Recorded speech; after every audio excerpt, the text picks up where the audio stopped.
ఓం శాంతి. ఈరోజు మురళి డేట్ 1 మే 2025. బాబా చెప్తున్నారు, మధురమైన పిల్లలు, మీరు అనంతమైన తండ్రి నుండి అనంతమైన వారసత్వం తీసుకునేందుకు వచ్చారు. ఇక్కడ హద్దుకు సంబంధించిన విషయాలేవి లేవు. మీరు చాలా ఉత్సాహంతో తండ్రిని స్మృతి చేస్తే పాత ప్రపంచాన్ని మర్చిపోతారు. ప్రశ్న: ఏ విషయం మీరు స్వయం పదే పదే మననం చేసుకుని పక్కా చేసుకోవాలి? జవాబు: మేము ఆత్మలము. మా తండ్రి అయిన పరమాత్మ నుండి వారసత్వం తీసుకుంటున్నాము. ఆత్మలంతా పిల్లలు, పరమాత్మ ఆత్మల తండ్రి. ఇప్పుడు తండ్రి పిల్లల కలయిక జరిగింది. ఈ విషయాన్ని పదే పదే మననం చేసుకొని పక్కా చేసుకోండి. ఆత్మాభిమానులుగా అయ్యే కొలిది దేహాభిమానం తొలగిపోతుంది. పాట: ఎవరైతే తండ్రి శతలో ఉంటారో. ఓం శాంతి. మేము తండ్రి శతలో కూర్చుని ఉన్నామని పిల్లలకు తెలుసు. వీరు అత్యంత గొప్ప బాబా, అందరికీ తండ్రి. ఇప్పుడు తండ్రి వచ్చి ఉన్నారు. తండ్రి నుండి ఏం లభిస్తుంది అనే ప్రశ్నే రాదు. తండ్రి ద్వారా వారసత్వమే లభిస్తుంది. వీరు అందరి బేహద్ తండ్రి. వీరి ద్వారా బేహద్ సుఖము, బేహద్ ఆస్తి లభిస్తుంది. అది హద్దులోని సంపాదన. కొందరి వద్ద 1000, కొంతమంది వద్ద 5000 ఉండవచ్చు. కొంతమంది వద్ద 12, 20, 50 కోట్లు అరబులు ఉండవచ్చు. వారంతా లౌకిక తండ్రులు, హద్దు పిల్లలు. మనము ఇక్కడ బేహద్ తండ్రి వద్దకు బేహద్ ఆస్తిని తీసుకునేందుకు వచ్చామని పిల్లలైన మీకు తెలుసు. మనస్సులో ఆశ అయితే ఉంది కదా. పాఠశాలలో తప్ప సత్సంగాలు మొదలైన వాటిలో ఎలాంటి లక్ష్యమూ ఉండదు. శాంతి లభించాలని అంటారు, కానీ అది లభించదు. మనము ఇక్కడకు నూతన ప్రపంచానికి యజమానులుగా అయ్యేందుకు వచ్చామని పిల్లలైన మీకు తెలుసు. లేకుంటే ఇక్కడకు ఎందుకు వస్తారు? పిల్లలు చాలా వృద్ధి చెందుతూ ఉంటారు. బాబా, మేము విశ్వానికి యజమానులుగా అయ్యేందుకు వచ్చాము, ఇందులో హద్దు విషయాలు ఏవీ లేవని అంటారు. బాబా, మీ నుండి మేము బేహద్ స్వర్గవారసత్వంను తీసుకునేందుకు వచ్చామని అంటారు. కల్పకల్పం మనం తండ్రి నుండి వారసత్వం తీసుకుంటాము. మళ్ళీ మాయపిల్లి మన నుండి లాక్కుంటుంది. అందుకే దీన్ని గెలుపు ఓటముల ఆట అని అంటారు. తండ్రి కూర్చుని పిల్లలకు అర్థం చేయిస్తున్నారు. వీరు ఏ సాధు సత్పురుషులు కారని పిల్లలు కూడా నెంబర్ వార్గా అర్థం చేసుకుంటారు. మీకు ఎలాగైతే దుస్తులున్నాయో వీరికి కూడా అలాగే ఉన్నాయి. ఇతను బాబా కదా, ఎవరి వద్దకు పోతున్నారని ఎవరైనా అడిగితే మేము బాప్దాదా వద్దకు వెళ్తున్నామని చెప్తారు. ఇది ఒక కుటుంబం. ఎందుకు వెళ్తారో, ఏం తీసుకునేందుకు వెళ్తారో ఈ విషయాలు ఇతరులెవ్వరూ అర్థం చేసుకోలేరు. మేము బాప్దాదా వద్దకు వెళ్తున్నామని, వారి నుండి వారసత్వం లభిస్తుందని ఇతరులెవ్వరూ చెప్పలేరు. తాతగారి ఆస్తికి అందరూ హక్కుదారులే. శివబాబాకు అవినాశి పిల్లలే కాక ప్రజాపిత బ్రహ్మ పిల్లలైనందున శివబాబాకు పౌత్రులు. మనమంతా ఆత్మలమని ఇప్పుడు మీకు తెలుసు. ఇది చాలా పక్కా చేసుకోవాలి. ఆత్మలమైన మనము మన తండ్రి అయిన పరమాత్మ నుండి వారసత్వం తీసుకుంటాము. ఆత్మలైన మనం వచ్చి తండ్రితో కలుసుకున్నాము. ఇంతకుముందు దేహభావం ఉండేది. ఫలానా ఫలానా పేరు గలవారు మాత్రమే ఆస్తి తీసుకుంటారని అనేవారు. ఇప్పుడు ఆత్మలందరూ పరమాత్మ నుండి వారసత్వం తీసుకుంటారు. ఆత్మలంతా పిల్లలు, పరమాత్మ పిల్లల తండ్రి. తండ్రి పిల్లల మేళ చాలా సమయం తర్వాత ఒక్కసారి మాత్రమే జరుగుతుంది. భక్తి మార్గంలో అనేక కృత్రిమ మేళాలు జరుగుతూ ఉంటాయి. ఇది అన్నిటికంటే అద్భుతమైన మేళ. ఆత్మలు పరమాత్మ చాలా కాలం వేరుగా ఉండేవి అని పాడతారు. అయితే ఏ ఆత్మలు? ఆత్మలైన మీరే. ఆత్మలమైన మనము మన మధురమైన సైలెన్స్ ఇంటిలో ఉండేవారమని ఇప్పుడు ఇక్కడ పాత్రను అభినయిస్తూ అలసిపోయామని కూడా మీరు అర్థం చేసుకున్నారు. సన్యాసులు, గురువులు మొదలైన వారి వద్దకు వెళ్ళి శాంతి కావాలని వేడుకుంటారు. వారు ఇల్లు వాకిళ్ళు వదిలి అడవులకు వెళ్ళినందున వారి నుండి శాంతి లభిస్తుందని భావిస్తారు. కానీ అలా కానే కాదు. ఇప్పుడైతే అందరూ పట్టణాలలోకి వచ్చేశారు. అడవిలోని గుహలు ఖాళీగా ఉన్నాయి. గురువులుగా అయి కూర్చుని ఉన్నారు. లేకుంటే వారు నివృత్తి మార్గ జ్ఞానంనిచ్చి పవిత్రతను నేర్పించాలి. ఈ రోజుల్లో వారు వివాహాలు కూడా చేయిస్తూ ఉంటారు. పిల్లలైన మీరు యోగబలంతో మీ కర్మేంద్రియాలను వశం చేసుకుంటారు. కర్మేంద్రియాలు యోగబలంతో శీతలమైపోతాయి. కర్మేంద్రియాల్లో చంచలత ఉంటుంది కదా. ఇప్పుడు కర్మేంద్రియాలపై విషయం పొందాలి. ఏ చంచలత ఉండరాదు. యోగబలంతో తప్ప కర్మేంద్రియాలు వశమగుట అసాధ్యం. తండ్రి చెప్తున్నారు, కర్మేంద్రియాల చంచలత యోగబలం ద్వారానే సమాప్తమవుతుంది. యోగబలమే అసలైన శక్తి కదా. ఇందులో చాలా శ్రమ చేయాలి. పోను పోను కర్మేంద్రియాల చంచలత ఉండదు. సత్యుగంలో ఎలాంటి మురికి జబ్బు ఉండదు. ఇక్కడ మీరు కర్మేంద్రియాలను వశం చేసుకుని వెళ్తారు కనుక ఏ విధమైన వికారీ విషయాలు అక్కడ జరగవు. దాని పేరే స్వర్గం. దాన్ని మర్చిపోవటం వలన లక్షల సంవత్సరాలని చెప్తారు. ఇంతవరకు మందిరాలు నిర్మిస్తూనే ఉన్నారు. లక్షల సంవత్సరాలై ఉంటే ఏ విషయమూ గుర్తుండేది కాదు. ఈ మందిరాలు మొదలైనవన్నీ ఎందుకు నిర్మిస్తారు? అక్కడ కర్మేంద్రియాలు శీతలంగా ఉంటాయి. ఎలాంటి చంచలత ఉండదు. శివబాబాకైతే కర్మేంద్రియాలే లేవు. అయితే ఆత్మలో పూర్తి జ్ఞానముంది కదా. శాంతి సాగర్లు, సుఖ సాగర్లు వారే. కర్మేంద్రియాలు వశం కావని జనులు చెప్తారు. యోగబలంతో మీరు కర్మేంద్రియాలను వశం చేసుకోమని తండ్రి స్మృతిలో ఉండండి అని తండ్రి చెప్తున్నారు. నియమ విరుద్ధమైన పనులేవి కర్మేంద్రియాలతో చేయకండి. ఇటువంటి ప్రియమైన తండ్రిని స్మృతి చేస్తూ ఆ ప్రేమలో ఆనంద బాష్పాలు వచ్చేయాలి. ఆత్మ పరమాత్మలో లీనమవ్వనే అవ్వదు. శరీరాన్ని అప్పుగా తీసుకున్నప్పుడు మాత్రమే తండ్రి ఒక్కసారే కలుస్తారు. కనుక అటువంటి తండ్రితో ఎంత ప్రీతిగా వ్యవహరించాలి. ఈ బాబాకు ఉత్సాహం వచ్చింది కదా. ఓహో, నా తండ్రి నన్ను విశ్వానికే రాజులుగా చేస్తారు.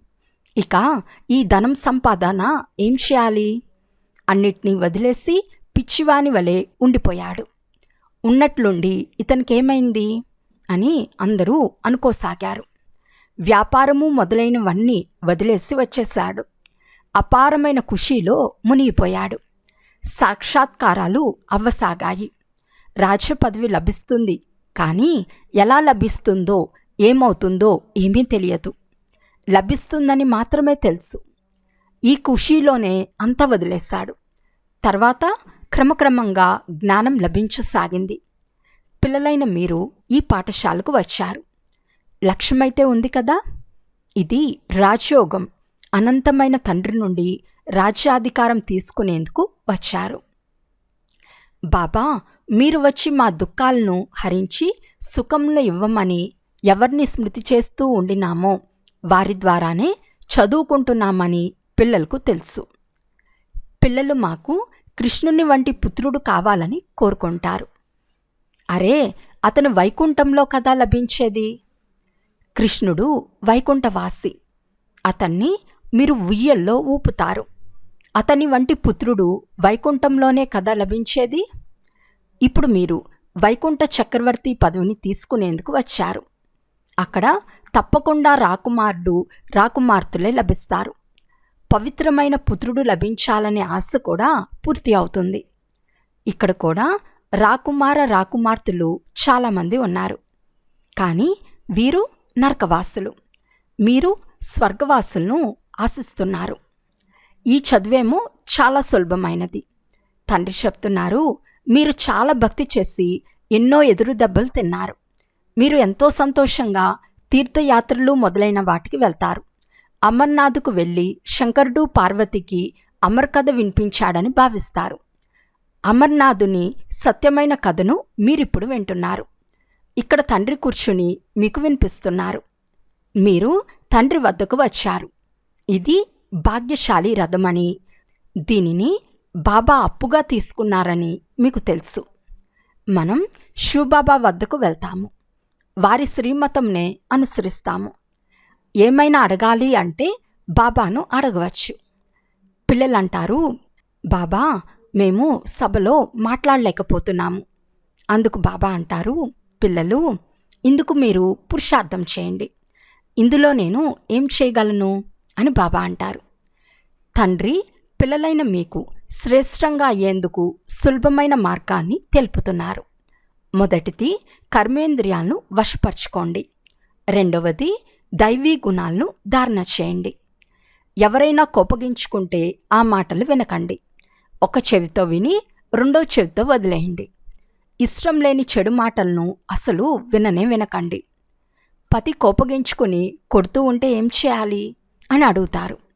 పతి కోపగించుకుంటే వారిపై పుష్పవర్షం కురిపించండి. నవ్వుతూ ఉండండి. యుక్తులైతే చాలానే ఉన్నాయి. కామేషు క్రోధేషు అని అంటారు కదా. అబలలు బాధతో పిలుస్తూ ఉంటారు.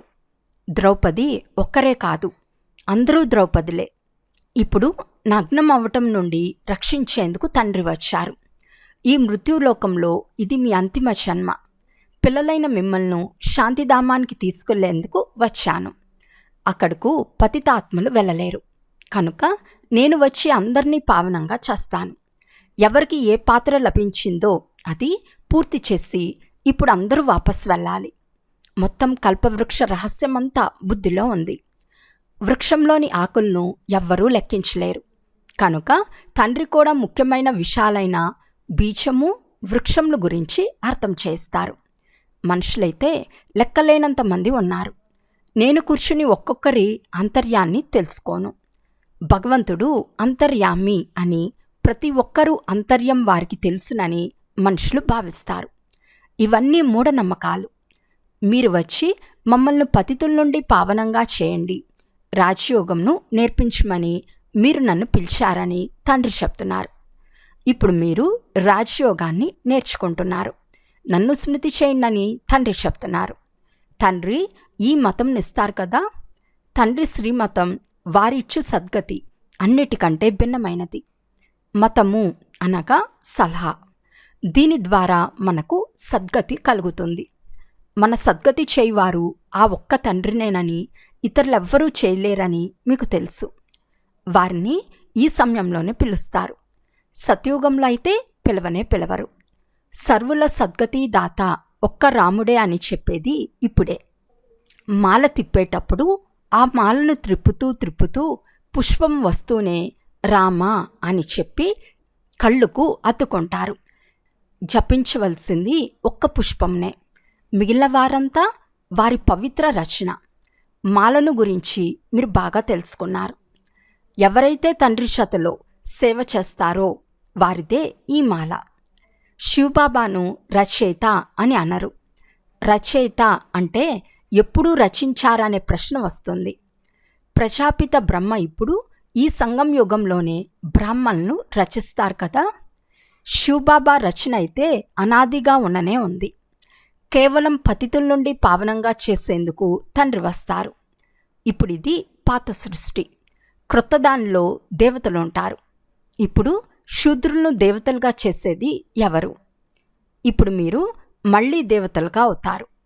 బాబా మనల్ని శూద్రుల నుండి బ్రాహ్మణులుగా, బ్రాహ్మణుల నుండి దేవతలుగా చేస్తారని మీకు తెలుసు. ఇప్పుడు మీరు దేవతలుగా అయ్యేందుకు బ్రాహ్మణులుగా అయ్యారు. మానవ సృష్టిని రచించేవారు బ్రహ్మ. వారు మానవ సృష్టికి హెడ్. మిగిలిన ఆత్మలందరి అవినాశి తండ్రి శివుడే. ఈ కొత్త విషయాలు మీరు వింటున్నారు. ఎవరు బుద్ధివంతులుగా ఉంటారో వారు మంచి రీతిగా ధారణ చేస్తారు. మెల్లమెల్లగా మీరు కూడా వృద్ధి చెందుతూ ఉంటారు. ఇప్పుడు పిల్లలైన మీకు మేము మొదట దేవతలుగా ఉండేవారమని, తర్వాత 84 జన్మలు ఎలా తీసుకుంటామో తెలిసింది. ఇప్పుడు మీకు రహస్యం అంతా తెలుసు. ఎక్కువ మాటలు మాట్లాడే అవసరమే లేదు. తండ్రి నుండి వారసత్వాన్ని పూర్తిగా తీసుకునేందుకు ముఖ్యమైన విషయం తండ్రి చెప్తున్నారు. ఒకటేమో నన్ను స్మృతి చేయండి, రెండవది పవిత్రులుగా అవ్వండి, స్వదర్శన చక్రధారులుగా అవ్వండి, ఇతరులను మీ సమానంగా తయారు చేయండి. ఎంత సులభం! అయితే స్మృతి నిలబడదు. జ్ఞానమేమో చాలా సులభం. ఇప్పుడు పాత ప్రపంచం సమాప్తం అవ్వనున్నదని, మళ్ళీ సత్యుగంలో నూతన ప్రపంచంలో దేవీ దేవతల రాజ్యపాలన చేస్తారు. ఈ ప్రపంచంలో ఉండే అతి పురాతన దేవీ దేవతా చిత్రాలు లేక వారి భవనాలు మొదలైనవి చాలా ఉన్నాయి. మేము అత్యంత పురాతన విశ్వరాజ్యాధికారులుగా ఉండేవారమని మీరు చెప్తారు. శరీరమేమో సమాప్తమైపోతుంది, చిత్రాలు మాత్రం తయారు చేస్తూ ఉంటారు. రాజ్యపాలన చేస్తూ ఉండిన ఈ లక్ష్మీనారాయణులు ఎక్కడికి వెళ్ళారో, రాజ్య పదవి ఎలా తీసుకున్నారో ఎవరికీ తెలియదు. బిర్లా ఎన్నో మందిరాలు నిర్మిస్తున్నారు, కానీ ఈ విషయాలు వారికి కూడా తెలియదు. ధనం లభిస్తూ ఉంటే నిర్మిస్తూనే ఉంటారు. ఇదంతా దేవతల కృప అని భావిస్తారు. ఒక శివుణ్ణి పూజించటమే అవ్యభిచారి భక్తి. జ్ఞానం నీచేవారు జ్ఞానసాగర్లు ఒక్కరే, మిగిలినదంతా భక్తి మార్గం. జ్ఞానం ద్వారా అర్ధకల్పం సద్గతి లభిస్తుంది. తర్వాత భక్తి చేసే అవసరం ఉండదు. జ్ఞానము, భక్తి, వైరాగ్యము అని అంటారు. ఇప్పుడు భక్తిపై, ఈ పాత ప్రపంచంపై వైరాగ్యం ఉండాలి. ఇప్పుడు పాతదంతా సమాప్తం అవ్వనున్నది. దీనిపై ఆసక్తి ఎందుకు ఉంచాలి? ఇప్పుడు నాటకం పూర్తి అవుతుంది. మనం వాపస్ ఇంటికి వెళ్ళిపోతాము. ఆ ఖుషి ఉంటుంది. చాలామంది మోక్షం పొందటం మంచిదని, మళ్ళీ ఇక్కడకు వాపస్ రాబోమని భావిస్తారు. ఆత్మ సాగరంలో కలిసిపోయే నీటి బుడగ వంటిదని భావిస్తారు. ఇవన్నీ వ్యర్థ మాటలు. పాత్రధారులు తప్పకుండా పాత్రను అభినయిస్తారు. ఇంట్లో కూర్చునేవారు పాత్రధారులు కానే కాదు. మోక్షం ఎవరికీ లభించదు. ఇది అనాదిగా తయారైన డ్రామా. ఇక్కడ మీకు ఎంతో జ్ఞానం లభిస్తుంది. మానవుల బుద్ధిలో అయితే జ్ఞానం కొంచెం కూడా లేదు. తండ్రి నుండి జ్ఞానం తీసుకొని వారసత్వం పొందే పాత్ర మీకు మాత్రమే ఉంది. మీరు డ్రామాలో బంధింపబడి ఉన్నారు. పురుషార్థం తప్పకుండా చేస్తారు. డ్రామాలో ఉంటే లభిస్తుందని అనుకోరాదు. కనుక ఏమీ చేయకుండా కూర్చోరాదు. కర్మలో చరించకుండా ఎవ్వరూ ఉండలేరు. కర్మ సన్యాసం జరగనే జరగదు. అచ్చా, మధురాతి మధురమైన అపురూపమైన పిల్లలకు మాతాపిత బాప్దాదాల ప్రియ స్మృతులు మరియు గుడ్ మార్నింగ్. ఆత్మిక పిల్లలకు ఆత్మిక తండ్రి నమస్తే. ఆత్మిక తండ్రికి ఆత్మిక పిల్లల యొక్క ప్రియ స్మృతులు మరియు నమస్తే నమస్తే నమస్తే. ధారణ కొరకు ముఖ్య సారము. ఫస్ట్ పాయింట్, యోగబలం యొక్క శక్తి ద్వారా మీ కర్మేంద్రియాలను శీతలంగా చేసుకోవాలి. అవి మీ వశంలో ఉండాలి. చెడు మాటలు వినరాదు, వినిపించరాదు. ఏ మాటలు ఇష్టపడరో వాటిని ఒక చెవితో విని మరొక చెవితో వదిలేయాలి. సెకండ్ పాయింట్, తండ్రి నుండి పూర్తి వారసత్వాన్ని తీసుకునేందుకు స్వదర్శన చక్రధారులుగా అవ్వాలి. పవిత్రంగా అయి మీ సమానంగా చేసే సేవ చేయాలి. ఈరోజు వరదానము. మురళి యొక్క వాయిద్యం ద్వారా మాయను సమర్పితం చేయించే మురళీధర్ భవ. మురళి అయితే చాలా విన్నారు. ఇప్పుడు ఎలాంటి మురళీధరులుగా అవ్వాలి అంటే, మురళి ముందు మాయ సమర్పితమైపోవాలి. మురళిలోని రహస్యాల యొక్క వాయిద్యాన్ని సదా మోగిస్తూ ఉంటే మాయ సదా కొరకు సమర్పణ అయిపోతుంది. మాయ యొక్క ముఖ్యమైన స్వరూపం కారణం. కారణం యొక్క రూపంలో వస్తుంది. మురళి ద్వారా కారణం యొక్క నివారణ లభిస్తూనే మాయ సదా కొరకు సమాప్తమైపోతుంది. కారణం సమాప్తం అనక మాయ సమాప్తం. ఈరోజు స్లోగన్. అనుభవీ స్వరూపులుగా అయితే ముఖం ద్వారా అదృష్టం యొక్క ప్రకాశం కనిపిస్తుంది. అవ్యక్త సూచన. ఆత్మిక రాయల్టీ మరియు పవిత్రతా పర్సనాలిటీని ధారణ చేయండి. సంగం యుగంలోని బ్రాహ్మణ జీవితం యొక్క విశేషత పవిత్రత. ప్రవృత్తిలో ఉంటూ అపవిత్రత నుండి నివృత్తులుగా ఉండాలి.